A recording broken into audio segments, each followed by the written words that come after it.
Good morning friends. നമ്മൾ എന്താ പഠിച്ചുകൊണ്ടിരിക്കുന്നത്? അതെ, വ്യഞ്ജനാക്ഷരങ്ങൾ. വ്യഞ്ജനാക്ഷരങ്ങൾ ഏതൊക്കെ നമ്മൾ പഠിച്ചു?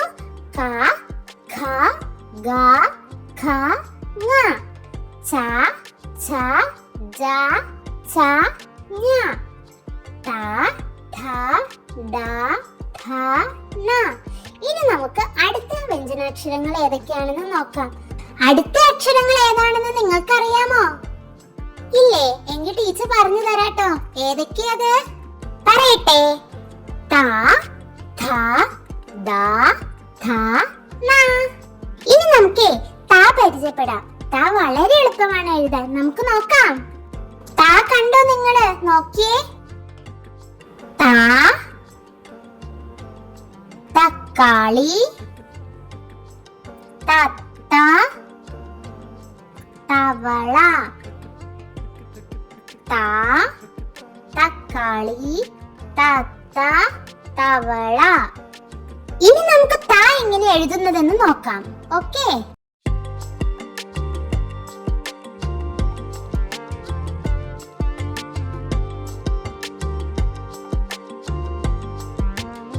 ഇപ്പൊ നമ്മൾ ത പഠിച്ചല്ലേ? അടുത്തത് ധ. ധ കണ്ടോ എല്ലാവരും? ധ, ജാത, രഥം, കഥകളി. ധ, ജാത, രഥം, കഥകളി. ധ എങ്ങനെ എഴുതുന്നത് നമുക്ക് നോക്കാട്ടോ.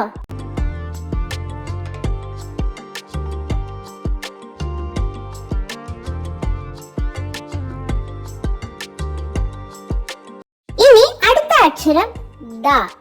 ദീപത്തിന്റെ ദ. അത് നോക്കാം നമുക്ക് എങ്ങനെയാണെന്ന്. ദ കണ്ടോ എല്ലാവരും? നോക്കിയേ. ദ, ദീപം, ദന്തം, ദളം. ദ, ദീപം, ദന്തം, ദളം.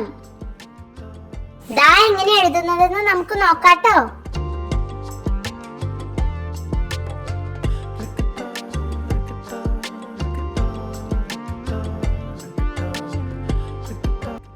അക്ഷരം ഏതാ? അതെ, ധ. ധനത്തിന്റെ ധ. നമുക്ക് നോക്കാം. നോക്കിയേ. ധ കണ്ടോ എല്ലാവരും?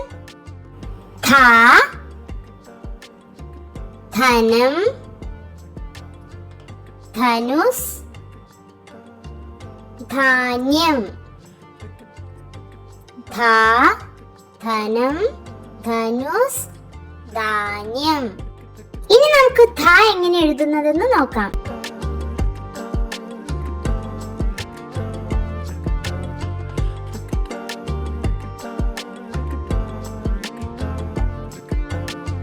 അടുത്ത അക്ഷരം ഏതാണെന്ന് നിങ്ങളൊന്ന് പറഞ്ഞേ. ടീച്ചർ ആദ്യം മൊത്തം പറഞ്ഞു തന്നിരുന്നല്ലോ.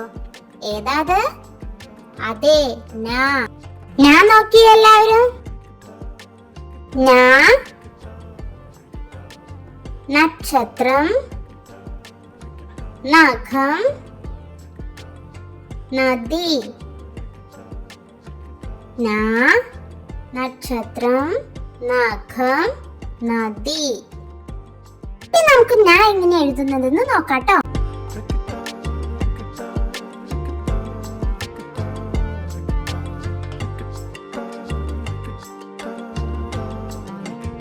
ഇപ്പൊ നമ്മൾ 5 അക്ഷരങ്ങൾ പഠിച്ചല്ലേ? നമുക്കത് ഒന്നും കൂടി വായിച്ചു നോക്കിയാലോ? ടീച്ചർ പറഞ്ഞു തരാം. നിങ്ങൾ എല്ലാവരും കേട്ട് പഠിക്കണം കേട്ടോ. വായിച്ചു എല്ലാവരും.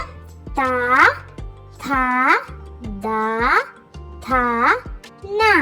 ഒന്നും കൂടി. ത, ഥ, ദ, ധ, ന. അപ്പൊ എല്ലാവരും നാളെ വരുമ്പോ ടീച്ചർ പഠിപ്പിച്ചത് പഠിച്ചിട്ട് വരണം കേട്ടോ. Okay, good bye.